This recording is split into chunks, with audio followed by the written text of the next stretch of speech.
est à la sucrerie Blouin, donc c'est un retour à une certaine normalité depuis maintenant 2 ans que c'est arrêté. Oui, exactement. Et là, comment ça revient depuis le début? Est-ce que les gens reviennent Ah prendre oui. des réservations? Oui, les gens attendaient le retour des salles à manger en cabane à sucre. La demande est forte. Et là, est-ce que les gens ont encore la possibilité de commander à la maison? Parce que je vois que tu as encore Oui, ma cabane à la oui, maison. oui, on a la possibilité de commander là, la boîte. Là. Ils peuvent venir la chercher, on peut la livrer à domicile. Il y a certains métros qu'on peut procurer en la réservant, bien entendu. Fait que ça, c'est encore une possibilité, là, comme les 2 dernières années. Puis est-ce que les gens peuvent réserver peut-être une petite quantité, je ne sais pas, de tirs, ou bien c'est vraiment des repas que vous servez avec ma cabane à la maison? La cabane à la maison, tout ce qui est dans les métros, c'est vraiment le menu. Pour respecter les gens qui vendent déjà des transformations en métro, on n'a pas le droit de mettre autre chose que le menu avec une canne de sirop ou une tire. Et donc, si les gens veulent vraiment commander des produits d'érable en boîte, il faut passer par notre site Internet personnel ou par téléphone. Puis là, on peut remplir la boîte de tout produit d'érable, mais on ne peut pas passer par métro. Puis est-ce que les gens, il faut qu'ils viennent chercher ou vous livrez aussi à domicile? Ils peuvent faire les deux. Oui, ils peuvent faire les deux? Oui, ils peuvent faire les deux, c'est ça, exactement. Une préparation comme ça pour une année, là, est-ce que tu commences déjà à l'automne à préparer les repas? Habituellement, oui. Mais à cause de la COVID, dans les 2 dernières années, la première année, quand la COVID est arrivée, là, j'avais un 25 000 boulettes de réserve, j'avais un 2000 pâtés à la viande de fait, j'avais un 850 tartes au sucre. Là, les 2 dernières années, j'avais comme un peu plus la frousse de rester avec mes choses. Fait que finalement, j'y vais par portion. Comme hier, j'ai fait 500 pâtés. La semaine prochaine, je vais faire un 6-7 000 boulettes de ragoût. Tu sais, je vais vraiment avec la demande et ce que j'ai besoin. D'un, parce que, bon, malheureusement, le portefeuille a comme un peu diminué dans les dernières années. Fait que de garder l'inventaire puis de produire en grosse production avant la saison, dans les 2 dernières années, je n'ai pas été capable de le faire. Ça va demander un peu plus de travail pour vous autres, C'est d'aller en plus petite dur. quantité, c'est ça? Oui, c'est plus dur parce qu'on a toujours des clients la semaine. Bon, on se cache, on fait nos boulettes, on fait nos pâtés. Tandis que quand on les fait en décembre, janvier, février, avant la saison, bien, un coup que c'est fait, on nettoie, on met tout dans les congélateurs, puis le tour est joué pour la saison, on est prêt. Là, on a toujours comme le travail de la nourriture à faire régulièrement. Puis par curiosité, si on y va qu'une saison standard, ça représente combien de pâtés à la viande, combien de boulettes? As-tu une petite idée là-dessus? Avant la COVID, une année standard, on était rendu à 10 000 personnes par année.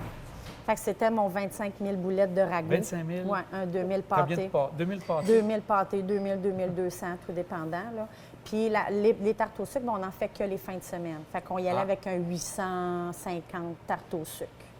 Et là, vous avez des chaudières, j'ai fait à l'extérieur, mais vous avez aussi par tuyau, si je comprends bien. On a un peu de tubulure dans le haut de la falaise, là, parce que c'est difficile, de 1, à ramasser, de 2, manque de personnel. C'est pas tout le monde qui a la capacité de monter en haut non plus.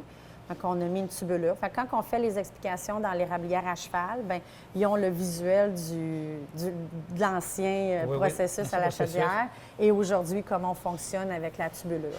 Puis là, vous produisez combien à peu près par année, soit de sirop, des choses comme ça? De sirop, on n'est pas capable de vous le dire parce que tout ce qu'on fait en sirop, ce qui est transformé s'en va, ça attire d'érable tout de suite dans les journées qui suivent, dans les cannes ou dans le sirop d'érable sur les tables. Fait que, comme le sirop n'a pas le temps de refroidir puis il est comme mangé ou mis sur la table. Là. Ce que j'ai remarqué aussi, c'est que c'est le côté familial. Oui. Vous êtes rendu à combien de générations qui travaillent ici? Moi, je suis la 4e. Mes enfants sont la 5e, mais en tant que restauration, je suis la 2e. Mon père a parti ça il y a 49 ans cette année. Moi, j'ai acheté l'entreprise, ça fait 6 ans.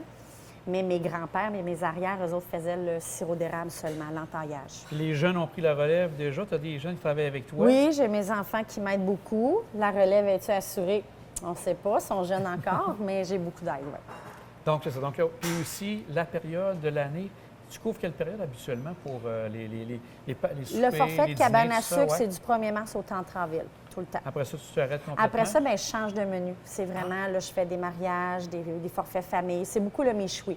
Le méchoui, la viande cuite sur feu de bois, là, qui est beaucoup populaire. Tu continues à l'été oui, après ça? Oui, je continue. As-tu un temps mort ou là, tu n'as pas vraiment de réception? Je vous dirais que c'est novembre-décembre. Ah. Oui, novembre, janvier, là.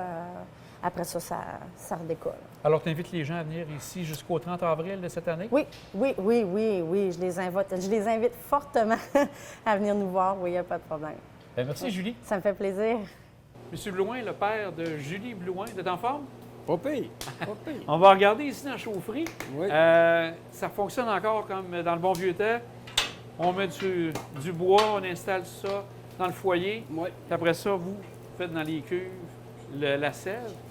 Le sirop est là-dedans. La sève est là-dedans. La sève est là-dedans. Puis ça prend combien de gallons de sève pour faire un gallon de sirop? Selon le taux de sucre, entre 30 et 35 gallons d'eau pour un gallon de sirop. Donc, selon ce que vous variez, si c'est un petit peu plus Ouais. sucré ou moins sucré. C'est ça, selon de l'eau qu'elle nous donne. Là, c'est ça, à ce moment-là qu'on voit que le sirop va prendre une couleur plus foncée ou plus pâle. Ça, c'est une autre étape que vous allez faire ça. Ça, c'est l'étape, la première étape qui est l'arbre puis nous la donne. Si elle a fait une belle coulée, l'eau va être plus claire. OK? Si ça coule bien lentement, ta sève va être moins belle. Si la sève est moins belle, ton produit est moins beau. Puis ça dépend-tu de la température à ce Ouais. moment-là? Donc, comme un hiver comme on a eu, il a fait très froid en janvier, on arrive avec un printemps qui est long à arriver. Est-ce que là, le sirop vient plus foncé ou bizarre? En réalité, c'est pas là. Ça se passe là.